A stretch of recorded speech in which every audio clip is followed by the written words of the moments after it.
கீழே தான். ஓகே மக்கள், அந்த பேய் மேலே போயிடுச்சு. நம்ம அது போனதுக்கப்புறம் போய்க்கலாம். இதில் அப்படியே உள்ளே போயிருமா செல்லக்குட்டி? அப்படியே உள்ளே போயிருடா தங்க குட்டி தங்கம். உண்மைக்கா இந்த சவுண்ட் கேட்டது வந்துடுமா? அச்சோ கீழே தான் வருது போல இருக்கே. இந்த குந்தாணி வேற எங்க பாடா பாவி. ஓ உள்ளதான் இருக்கானா?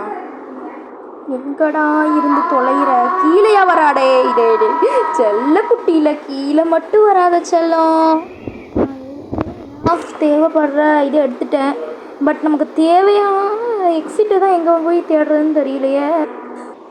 மக்களே, நம்ம கதையை முடிக்கணும்னு முடிவு பண்ணிட்டானுங்க இவங்க. எப்போ என்ன நினச்சாலும் முடிச்சு தான் ஆவானுங்க. அதனால் நம்ம கொஞ்சம் உஷாராக நின்று. எக்ஸிட்டும் மேலே தான் இருக்குது. நம்ம எப்படி தான் இங்கேருந்து எஸ்கேப் ஆக போகிறோம்னு எனக்கு தெரியல.